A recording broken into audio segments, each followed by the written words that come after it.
I'm a 28-year-old woman recently engaged to my boyfriend of 7 years, Liam, who's 30. He proposed during a surprise beach trip, and it was everything I'd ever dreamed of. A sunset, the sound of waves, and Liam down on one knee with the most beautiful ring I'd ever seen. It was perfect, and I was over the moon. However, if you knew my family, you'd know nothing in my life can ever stay uncomplicated. My younger sister, Emma, who's 26, has always been the center of attention. She's the golden child of the family, and my parents have always coddled her, no matter what. If she messed up, they had excuses ready. If I succeeded, they found a way to downplay it in comparison to her. Emma thrives on this dynamic, and it's been like this for as long as I can remember. When I called to share the news of my engagement, my mom was thrilled, well, for about 2 seconds. Then she asked if Emma knew yet. My dad chimed in to remind me not to make Emma feel left out, which was bizarre because this was my engagement, not some group activity. It was a red flag, but I let it slide. To celebrate the engagement, my parents suggested a family vacation to a resort by the beach. They said it would be a chance for everyone to relax and connect. Liam was hesitant, but I convinced him it'd be fine. After all, I thought, what's the worst that could happen? Emma arrived late, as always, sauntering in like she was the guest of honor. She looked annoyed the entire time. At first, I thought it was the heat, but her mood became obvious during dinner. She made snide comments about the size of my ring, comparing it to the one her fiancé, Jason, gave her. Liam really went minimalist, huh?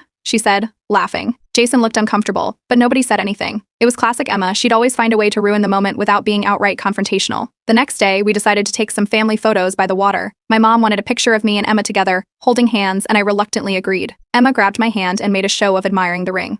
"You sure this won't fall off? It's so light, it might just float away," she joked. I forced a smile, but I could feel Liam tense up next to me. Then it happened. Emma held my hand a little too tightly, and before I could react, she flung my ring into the ocean. It was so quick I barely processed it. One moment she was holding my hand, the next she was gasping dramatically and saying, "Oh no." It slipped. She didn't even try to hide the smirk on her face. Everyone froze. My mom was the first to speak, scolding me for reacting so dramatically. My dad suggested it was an accident. Liam and I were already in the water, frantically searching, but the waves made it impossible to see anything. After what felt like an eternity, we gave up. The ring was gone. Emma's apology was the cherry on top. "I'm so sorry," she said, her tone dripping with sarcasm. "I didn't mean for it to happen. Maybe you shouldn't wear something so loose next time." My parents, instead of holding her accountable, told me I should let it go, because rings can be replaced. Liam was livid and wanted us to leave immediately. I was furious too, but I wasn't ready to let Emma win. Leaving would mean she got away with it, and I was tired of being the one to back down. That evening, while everyone else was pretending nothing had happened, I pulled Emma aside to confront her. She rolled her eyes and accused me of overreacting. "You're always so sensitive," she said. "It's not my fault you can't take a joke." Jason, Emma's fiancé, overheard part of our conversation. He looked genuinely shocked when I told him what she'd done. "She didn't mean it," he said weakly, but his expression said otherwise. I could tell he was starting to see a side of Emma he hadn't before. The rest of the trip was tense. My parents kept trying to guilt-trip me into forgiving Emma, saying things like, "She's under a lot of stress planning her wedding, and family is more important than a piece of jewelry."